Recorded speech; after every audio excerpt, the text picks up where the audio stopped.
ओम शांति।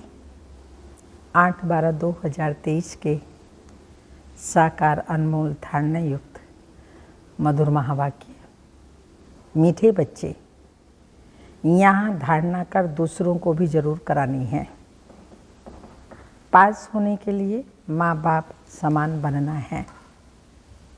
जो सुनते हो वह सुनाना भी है। क्वेश्चन: बच्चों में कौन सी शुभ कामना उत्पन्न होना भी अच्छे पुरुषार्थ की निशानी है? आंसर है, बच्चों में यदि यह शुभ कामना रहती है कि हम माता पिता को फॉलो कर गद्दी पर बैठेंगे, तो यह भी बहुत अच्छी हिम्मत है। जो कहते हैं बाबा हम तो पूरा इम्तिहान पास करेंगे, यह भी शुभ बोलते हैं। इसके लिए जरूर पुरुषार्थ भी इतना तीव्र करना है। गीत हमारे तीर्थ न्यारे हैं। ओम शांति। अब यहाँ पाप आत्माओं तो सभी हैं, पुण्य आत्माएं होती ही हैं स्वर्ग में। यह है पाप आत्माओं की दुनिया। यहाँ है अजामिल जैसी पाप आत्माएं और वह है स्वर्ग के देवताओं की पुण्य आत्माओं की दुनिया। दोनों की महिमा अलग अलग है। हर एक जो ब्राह्मण है वह अपने इस जन्म की जीवन कहानी बाबा पास लिख भेजते हैं कि इतने पाप किए हैं। बाबा के पास सबकी जीवन कहानी है। बच्चों को पता है कि यह सुनना और सुनाना है। तो सुनाने वाले कितने ढेर चाहिए। जब तक सुनाने वाले नहीं बने हैं तब तक पास हो न सकें। और सत्संगों में ऐसे सुनकर फिर सुनाने के लिए बांधे हुए नहीं हैं, कंपलसरी नहीं है वहाँ पर यहाँ ये कंपलसरी है कि सत्संग में सत्य बाप से सुनना और फिर सुनाना है। क्योंकि ये सत्संग के साथ साथ पढ़ाई भी है, तो पढ़ना भी है, धारणा भी करनी है और फिर औरों को पढ़ाना है। यहाँ धारणा कर फिर करानी है, फॉलोअर्स बनाने हैं। ऐसे नहीं कि एक ही पंडित कथा सुनाएगा। यहाँ हर एक को माँ बाप समान बनना है। औरों को सुनाएं तब पास हों और बाप के दिल पर चढ़ें। नॉलेज पर ही समझाया जाता है। वहाँ तो सब कहेंगे श्री कृष्ण भगवानों वाच्य। यहाँ कहा जाता है ज्ञान सागर पतित पावन, गीता ज्ञान दाता शिव भगवानों वाच्य। राधे कृष्ण व लक्ष्मी नारायण को भगवान भगवती नहीं कहा जा सकता, ला नहीं, परंतु भगवान ने उन्हों को पद दिया है तो जरूर भगवान भगवती ही बनाएंगे। इसलिए नाम पड़ा है। तुम अब विजय माला में पिरोने का पुरुषार्थ कर रहे हो। माला तो बननी ही है ना। ऊपर में है रुद्र, रुद्राक्ष की माला होती है ना। ईश्वर की माला यहाँ बन रही है। यह कहते हैं हमारे तीर्थ न्यारे हैं। वह तो बहुत धक्के खाते तीर्थों पर। तुम्हारी बात ही न्यारी है। तुम्हारी बुद्धि का योग शिव बाबा के साथ है। रुद्र के गले का हार बनना है। माला के राज को भी जानते नहीं। ऊपर में है शिव बाबा फूल, फिर है जगदम्बा जगत पिता और उनकी 108 वंशावली। बाबा ने देखा है बहुत बड़ी माला होती है, फिर सभी उसको खींचते हैं, राम राम कहते हैं। लक्ष्य कुछ नहीं। रुद्र माला फेरते हैं, राम राम की धुनी लगा देते हैं। यह सब हुआ है भक्ति मार्ग। ये फिर भी और बातों से ठीक है। उतना समय कोई पाप नहीं होगा। राम राम कहेंगे, कुछ अच्छे बातें करेंगे, ऐसा कर्म अच्छा करेंगे तो पाप नहीं होगा। पापों से बचाने की यह युक्तियां हैं। यहाँ माला फेरने की बात नहीं, स्वयं माला का दाना बनना है। तो हमारे तीर्थ न्यारे हैं, हम अव्यभिचारी राही हैं। अव्यभिचारी राही माना एक यात्रा है, एक को याद करते हैं और एक ही हमारी मंजिल है। इसलिए बाबा ने कहा हम हैं अब अभिचारी राही अपनी शिव बाबा के घर के। योग से हमारे जन्म जन्मांतर के विकर्म भस्म होते हैं। श्री कृष्ण को कोई दिन रात याद करे परंतु विकर्म कदापि विनाश हो न सके। राम राम कहा तो उस समय पाप नहीं होगा, फिर पाप करने लग पड़ते हैं।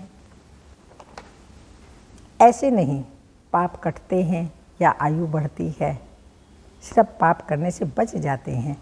बाबा ने कहा लेकिन उससे ना तो आयु बढ़ती है और ना ही कोई पाप कटते हैं। यहाँ योग बल से तुम बच्चों के पाप भस्म होते हैं और आयु भी बढ़ती है। जितना योग उतना आयु बढ़ती जाती। जन्म जन्मांतर के लिए आयु अविनाशी हो जाती है।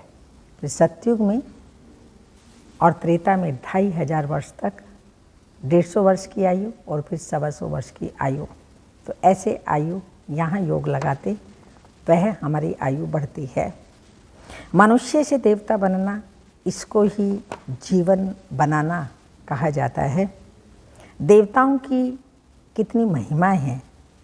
अपने को कहेंगे हम नीच हैं, पापी हैं, तो ज़रूर सब ऐसे होंगे।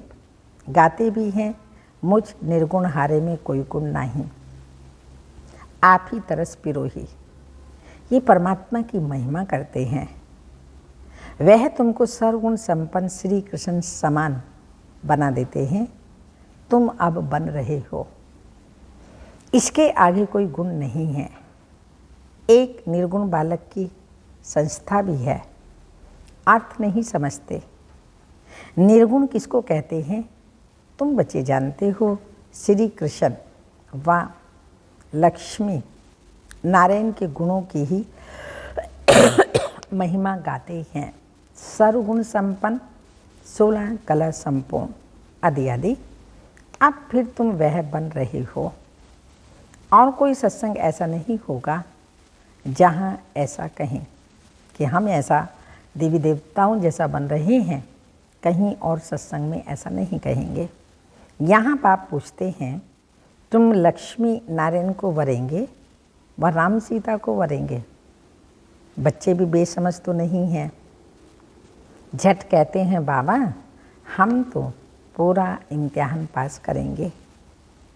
शुभ बोलते हैं परंतु ऐसे नहीं कि सभी एक समान बन सकेंगे। फिर भी हिम्मत दिखाते हैं।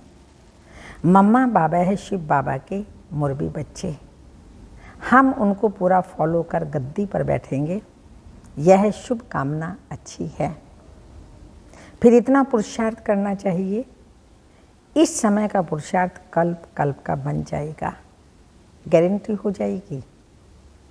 अब के पुरुषार्थ से पता पड़ेगा कि कल्प पहले भी ऐसे ही किया था। कल्प कल्प ऐसा ही पुरुषार्थ चलेगा। जब इम्तिहान होने का समय होता है तो पता पड़ जाता है हम कहाँ तक पास होंगे। टीचर को तो झट पता लग जाता है। तो यह है नर से नारायण बनने की गीता पाठशाला। और गीता पाठशालाओं में ऐसे कभी नहीं कहेंगे कि हम नर से नारायण बनने आए हैं।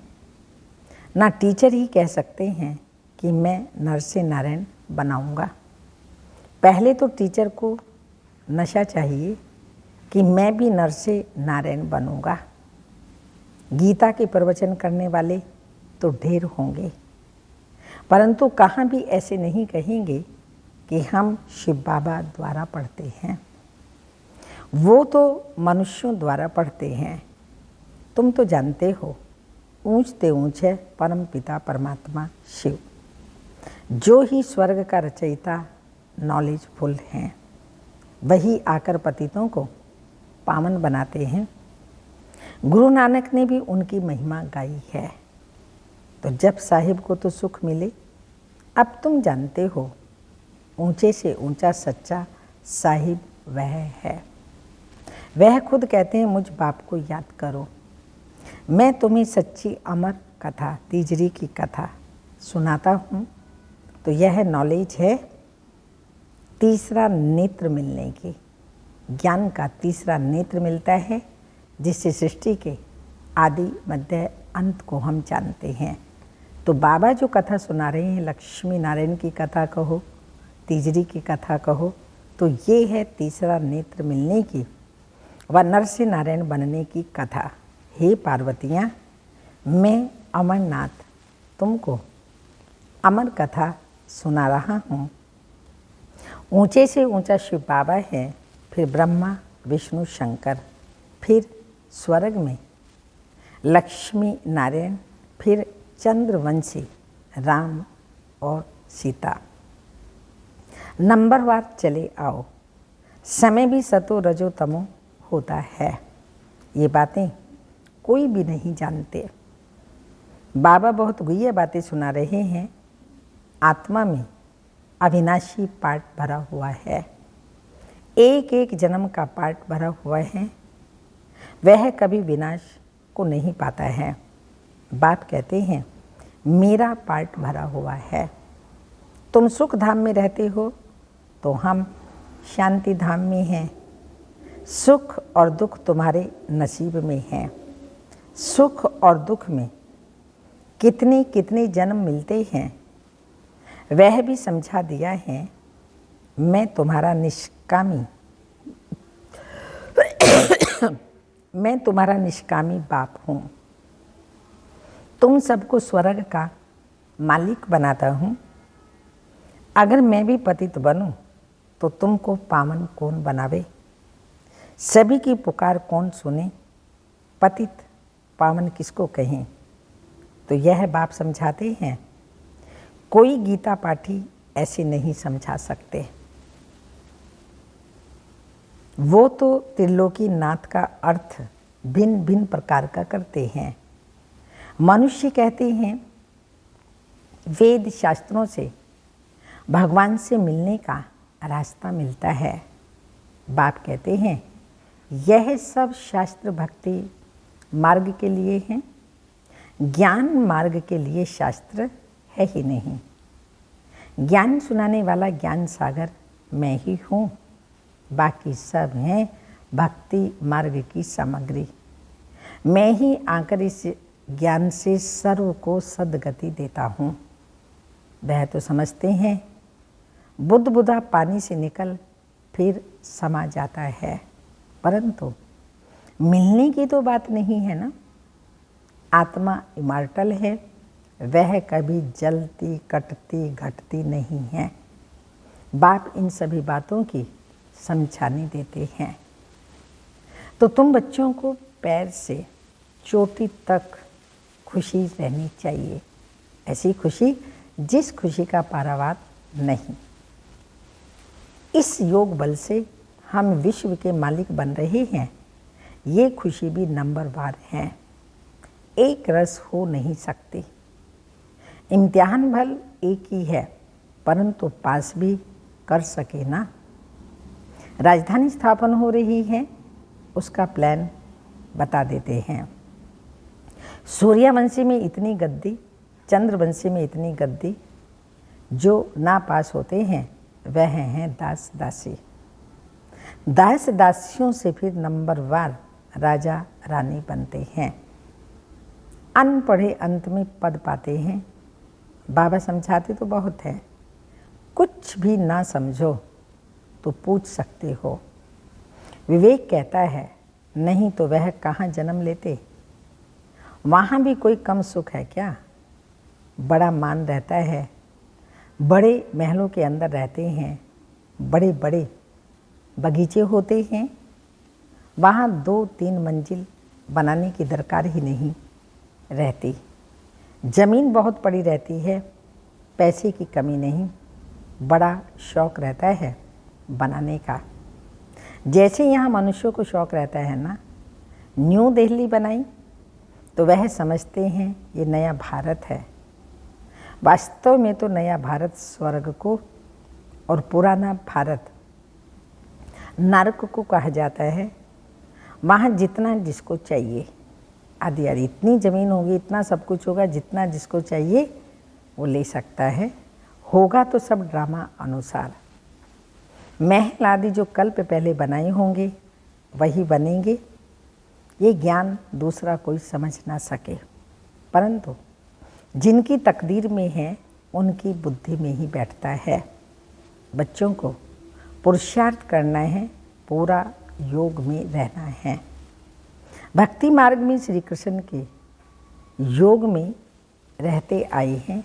स्वर्ग के मालिक तो बने नहीं, अब तो स्वर्ग तुम्हारे सामने है। तुम परम पिता परमात्मा की बायोग्राफी, ब्रह्मा विष्णु शंकर की बायोग्राफी को जानते हो। ब्रह्मा कितने जन्म लेते हैं यह भी तुमको मालूम है। बाप कहते हैं ये माताएं स्वर्ग का द्वार खोलने वाली हैं, बाकी सब नरक में पड़े हुए हैं। माताएं ही सबका उद्धार करती हैं। हम परमात्मा की महिमा करते हैं। तुम समझकर कहते हो शिव बाबा आपको नमस्ते। आप आकर हमें वारिस बनाते हैं, स्वर्ग का मालिक बनाते हैं। ऐसे शिव बाबा आपको नमस्ते। बाप को तो बच्चे नमस्ते करते ही हैं, फिर बाबा भी कहते हैं बच्चे नमस्ते। तुम भी मुझे पाई पैसे का वारिस तो बनाते हो, कौड़ी का वारिस बनाते हो। हम तुमको हीरे का वारिस बनाते हैं, शिव बालक को वारिस बनाते हो ना। अच्छा, मीठे मीठे सिक्के लदे बच्चों प्रति माता पिता बाप दादा का याद प्यार। Good morning, diamond morning. रूहानी बाप की रूहानी बच्चों को नमस्ते। हम रूहानी बच्चों की रूहानी माता पिता बाप दादा को याद प्यार। गुड मॉर्निंग, डायमंड मॉर्निंग, ओम नमस्ते। मातेश्वरी जी के मधुर महावाक्य हैं, नैनहीन अर्थात ज्ञान नेत्रहीन को राह बताने वाला परमात्मा। नैनहीन को राह दिखाओ प्रभु। अब यह जो मनुष्य गीत गाते हैं, नैनहीन को राह बताओ, तो गोया राह दिखाने वाला एक ही परमात्मा ठहरा। तभी तो परमात्मा को बुलाते हैं, और जिस समय कहते हैं प्रभु राह बताओ, तो जरूर मनुष्यों को राह दिखाने के लिए खुद परमात्मा को निराकार रूप से साकार रूप में अवश्य आना पड़ेगा। तभी तो स्थूल में राह बताएगा। आने बिगड़ राह तो बता नहीं सकेंगे। अब मनुष्य जो मूंझे हुए हैं, उन मूंझे हुओं को राह चाहिए। इसलिए परमात्मा को कहते हैं नैनहीन को राह दिखाओ प्रभु। इसको ही फिर खिवैया भी कहा जाता है, जो उस पार अवश्य अथवा इन पांच तत्वों की बनी हुई सृष्टि है, इससे पार, उस पार अर्थात पांच तत्वों से पार जो छठा तत्व अखंड ज्योतिमय तत्व है, उसमें ले चलेगा। तो परमात्मा भी जब उस पार से इस पार आवे तभी तो ले चलेगा। तो परमात्मा को भी अपने धाम से आना पड़ता है। तभी तो परमात्मा को खेवैया कहते हैं। वही हम बोट को यानी आत्मा रूपी नाव को पार ले चलता है। अब जो परमात्मा के साथ योग रखता है उसको साथ ले जाएगा। बाकी जो बच जाएंगे वे धर्मराज की सजाएं खाकर बाद में मुक्त होते हैं। अच्छा, धारणा के लिए मुख्य सारे हैं शिव बाबा के घर का अव्यभिचारी राही बन योग बल से विकर्मों को दग्ध करना है। ज्ञान का सिमरन कर अपार खुशी में रहना है। सेकंड पॉइंट, बाप समान गद्दी नशीन बनने की शुभ कामना रखते हुए बाप समान गद्दी नशीन बनने की शुभ भावना रखते हुए बाप को पूरा पूरा फॉलो करना है। वरदान है, शीतला देवी बन सर्व कर्म इंद्रियों को शीतल शांत बनाने वाले स्वराज्य अधिकारी भव। स्पष्टीकरण, जो स्वराज्य अधिकारी बच्चे हैं उन्हें कोई भी कर्म इंद्रिय धोखा नहीं दे सकते। जब धोखा देने वाले की चंचलता समाप्त हो जाती है तब स्वयं शीतला देवी बन जाते और सब कर्म इंद्रियां भी शीतल हो जाती। शीतला देवी में कभी क्रोध नहीं आता। कहीं कहते हैं क्रोध नहीं है, थोड़ा रोब रखना पड़ता है, लेकिन रोब भी तो क्रोध का अंश है। तो जहाँ अंश है वहाँ वंश पैदा हो जाता है। तो शीतला देवी और शीतल देव हो। हाँ, तुम शीतला देवी शीतल देव हो, इसलिए स्वप्न में भी क्रोध व रोब का संस्कार इमर्ज ना हो। स्वप्न में भी क्रोध व रोब का संस्कार इमर्ज ना हो। स्लोगन, आज्ञाकारी बच्चे स्वतः आशीर्वाद के पात्र होते हैं, उन्हें आशीर्वाद मांगने की दरकार नहीं। आज्ञाकारी बच्चे स्वतः आशीर्वाद के पात्र होते हैं, उन्हें आशीर्वाद मांगने की दरकार नहीं। ये अव्यक्त इशारा, सबसे महीन और सुंदरता का धागा एक है, मैं शब्द ही है। मैं शब्द देही अभिमानी भी बनाता है और देह अभिमान में भी लाता है। मैं फलानी हूँ, मैं सभी कुछ जानती हूँ, मैं किस बात में कम हूँ, मैं सब कुछ कर सकती हूँ, मैं जो हूँ जैसी हूँ वह मैं जानती हूँ, मैं कैसे सहन करती हूँ, कैसे समस्याओं का सामना करती हूँ, कैसे मरकर चलती हूँ। यही मैं सुलटे के बजाय उल्टे रूप में महीन सुंदरता का धागा बंधन बन जाता है। अब इस मैं के बंधन से मुक्त बनो। ओम शांति।